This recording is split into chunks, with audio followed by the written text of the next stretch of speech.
Now sit back and enjoy the movie. Sa simula ng pelikula, ipinakita ang bida na si Louie, isang dating gangster boss na nagretiro na, at ngayon ay sinusubukan ng mamuhay ng mapayapa.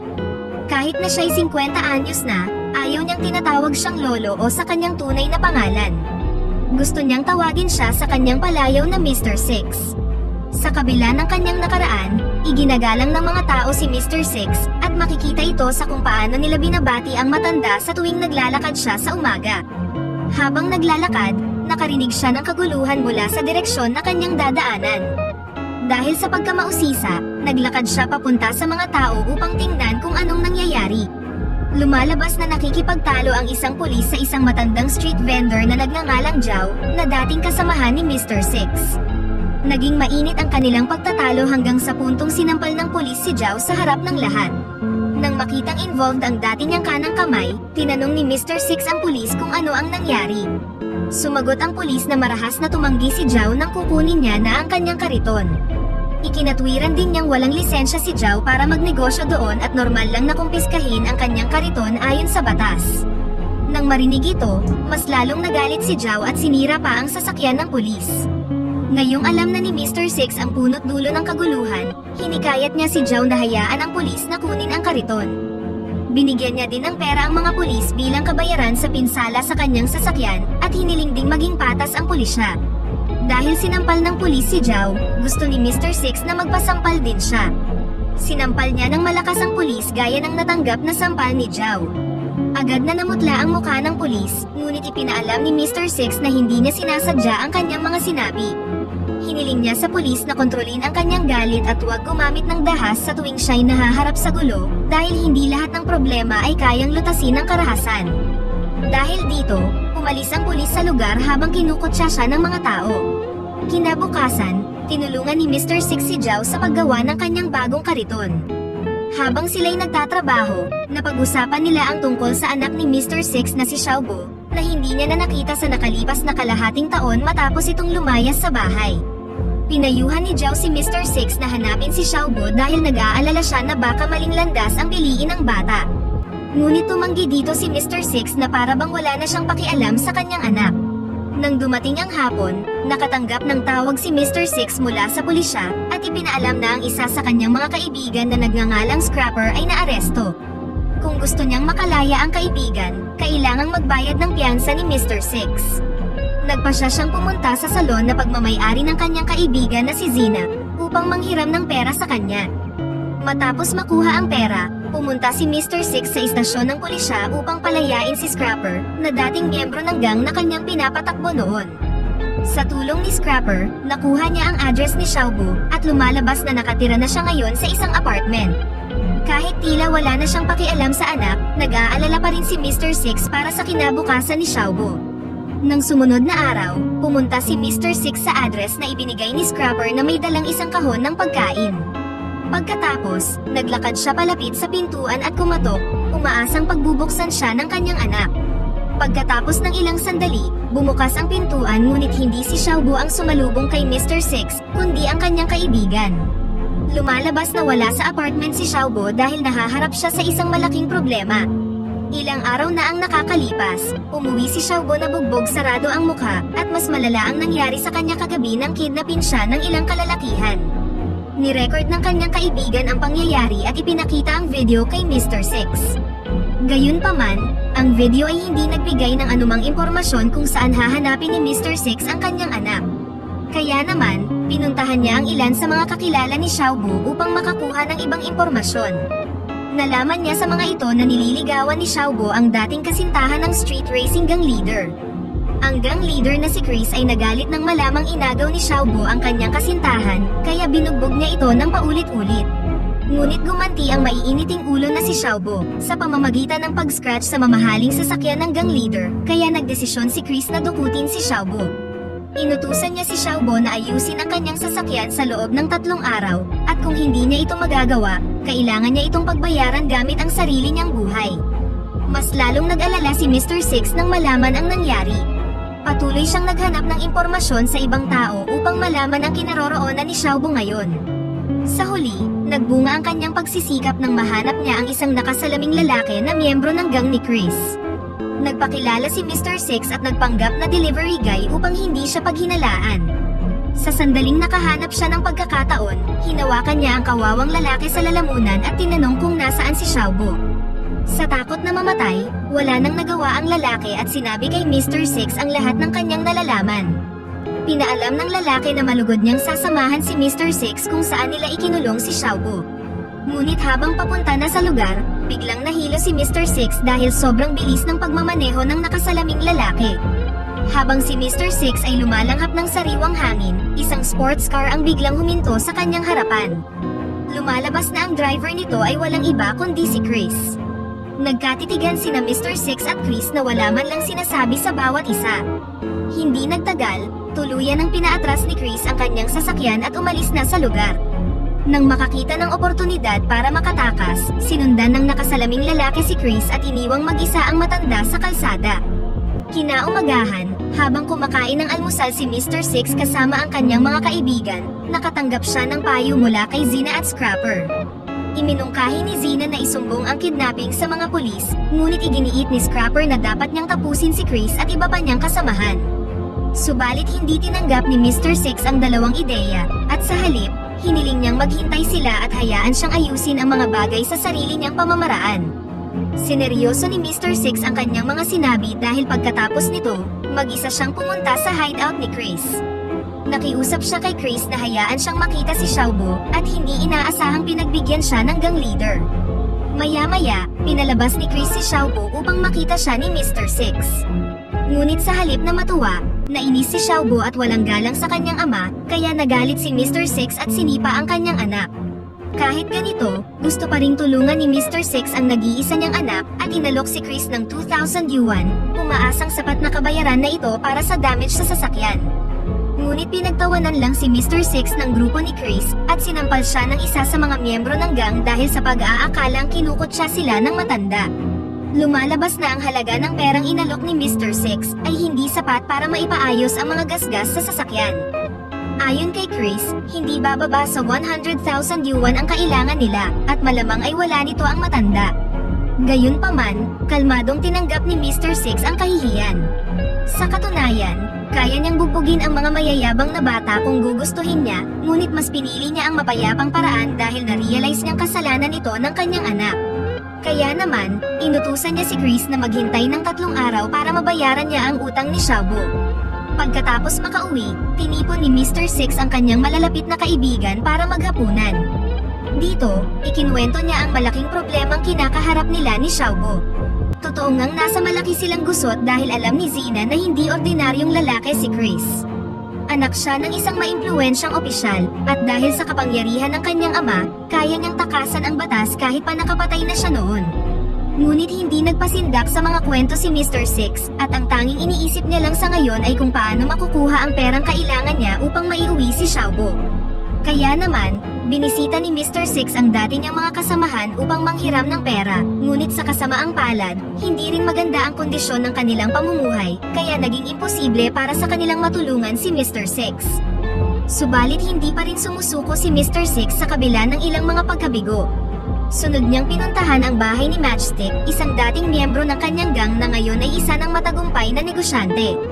Sa sandaling makarating doon, sinabi ni Matchstick na wala siyang oras dahil kailangan niyang makipagkita sa isang kliyente. Nang marinig ito, sumama ang damdamin ni Mr. Six dahil hindi na pinapahalagahan ni Matchstick ang kanilang pagkakaibigan. Dahil dito, tumanggi siyang kunin ang inaalok na pera ni Matchstick at iginiit na hindi siya pulubi para kaawaan. Pagkatapos nito, bumalik muli si Mr. Six sa paglalakad sa lansangan, umaasang makakahanap siya ng taong magpapahiram sa kanya ng pera. Ngunit habang siya'y naglalakad, biglang sumakit ang kanyang dibdib hanggang sa mawalan siya ng malay at isinugod sa ospital. Na-diagnose ng doktor na merong coronary artery disease si Mr. Six, kaya kailangan niyang magpagamot.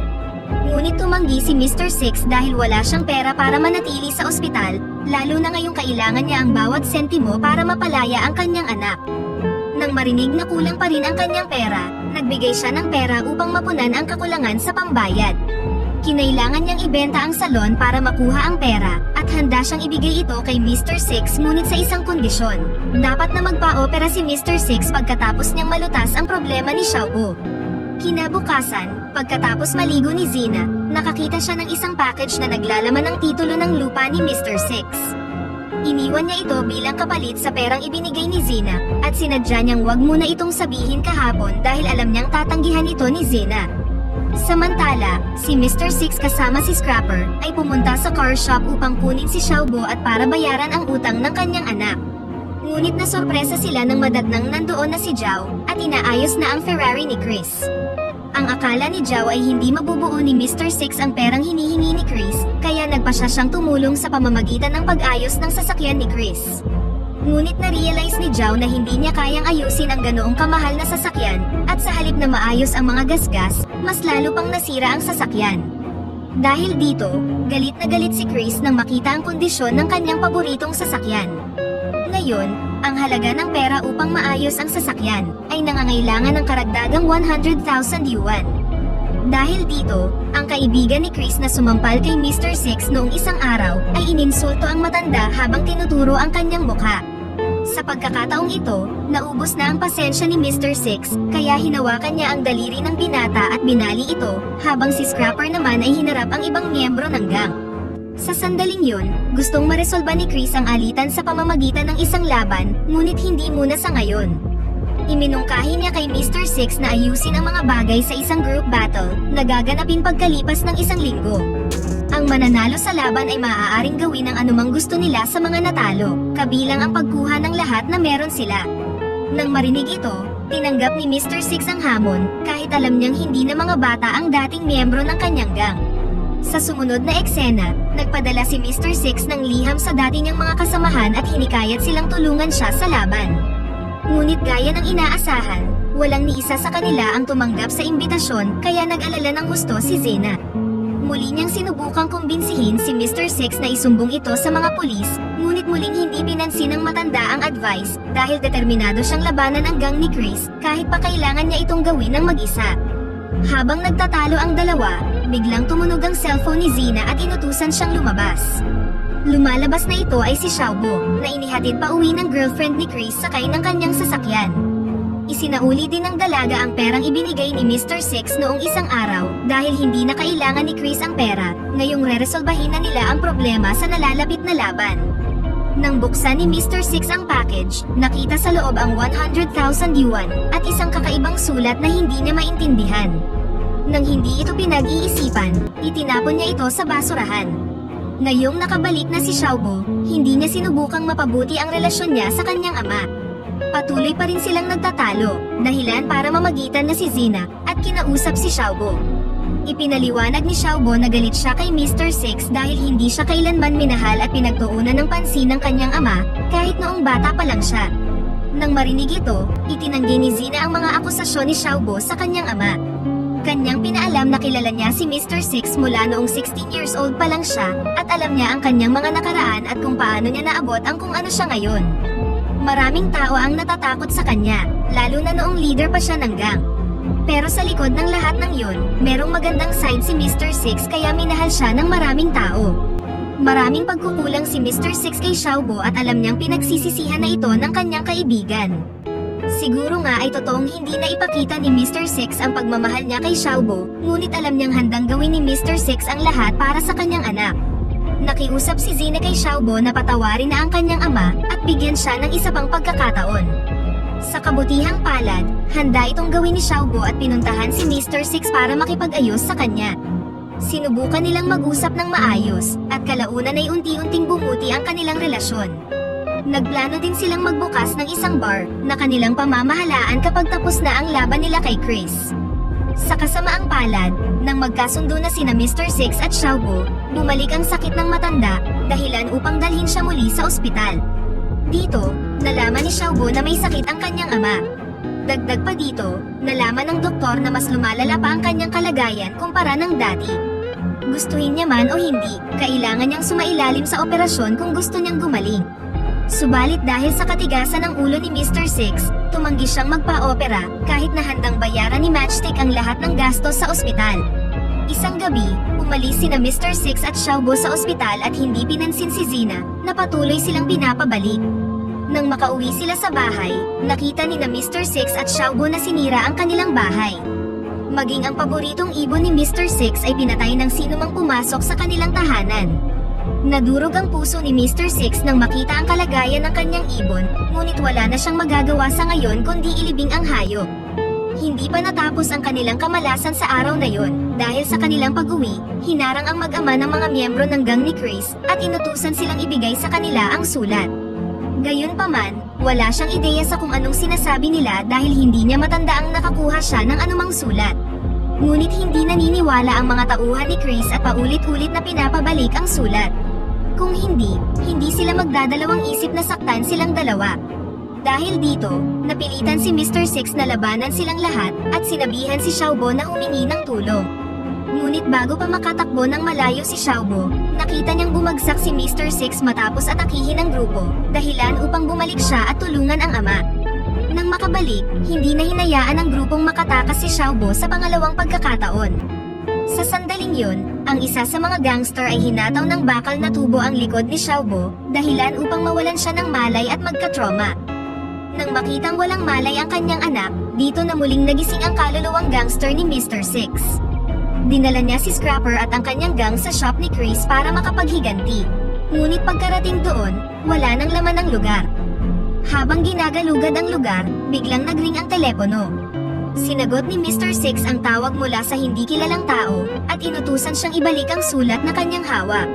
Ipinaliwanag ng lalaki na ang sulat ay nasa package na naglalaman ng perang natanggap niya noong isang araw. Ngayong alam niya na kung ano ang tinutukoy nilang liham, bumalik kaagad si Mr. Six sa kanyang bahay para hanapin ito. Sa kabutihang palad, nahanap niya ang sulat sa basurahan. Matapos niya itong suriin, lumalabas na ang sulat ay account statement ni Chris. Nagbukas ng account ang ama ni Chris sa isang Swiss bank sa pangalan ni Chris, at ginamit ito upang itago ang mga perang nakurakot sa gobyerno. Ang mas nakakagulat ay naglalaman ng 7.8 million euro ang account. Sa impormasyong ito, nakipagkita si Mr. Six kay Chris para makipag-negotiate. Sinabi ni Chris na bibigyan niya si Mr. Six ng maraming pera kung ibabalik niya ang sulat. Gayunpaman, gusto pa rin ni Chris na maglaban sila gaya sa napagkasunduan, kung saan ang mananalong koponan ay pwedeng gawin ng anumang bagay sa mga natalo, at pumayag naman dito si Mr. Six. Nang dumating ang araw ng laban, ipinadala ni Mr. Six ang sulat sa prosecutor's office, bago siya umalis patungo sa napagkasunduang lokasyon. Samantala, nakipagkita si Scrapper sa mga dating kasamahan ni Mr. Six, at hiniling na tulungan ang kanilang dating boss sa huling pagkakataon. Inutusan din ni Mr. Six si Scrapper na sabihin sa kanila ang tungkol sa kanyang kalusugan, at gusto niyang samahan siya ng mga ito sa kanyang mga huling sandali. Makalipas ang ilang oras, dumating si Mr. Six sa nagyayelong lawa na magiging lokasyon ng laban. Habang hawak ang kanyang espada, naglakad siya papunta sa gitna ng lawa. Nilapitan niya si Chris at ang kanyang mga tauhan, bago nagpakawala ng isang napakalakas na sigaw para ibalita ang kanyang pagdating. Ngunit pagkatapos, isang himala ang nangyari. Si Scrapper, Zhao, at ang kanyang mga dating kasamahan ay dumating sa eksena upang tulungan si Mr. Six na labanan ang kanyang mga kalaban. Nang makita ito, naantig ang puso ni Mr. Six, subalit inutusan niya silang wag nang sumali sa laban. Pinaalam niyang lalaban siya ng mag-isa kahit sobrang mahina na ang kanyang katawan. Pagkatapos, nagsimulang tumakbo si Mr. Six patungo sa kalabang gang habang iwinawas-iwas ang kanyang espada. Tumakbo siya ng tumakbo hanggang sa pagtaksilan siya ng kanyang sariling katawan. Sa huli, namatay siya dahil sa kanyang karamdaman bago pa niya magamit ang kanyang espada para tapusin ang mga kalaban. Gayunpaman, ang kanyang katapangan ay nagawang ma-motivate ang kanyang dating mga kasamahan.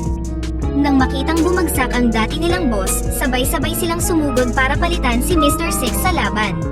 Sa kabutihang palad, nagawa nilang talunin ang mga bata at malalakas pang mga gangster. Sa katapusan ng pelikula, nakulong ng ilang araw ang mga tauhan ni Mr. Six, ngunit pinakawalan din sila dahil sa impluwensya ng kanilang grupo. Sa kabilang banda, pinakitang magaling na si Xiaobo, at matagumpay na naisakatuparan ang plano nila ng kanyang ama, ang magbukas ng isang bar.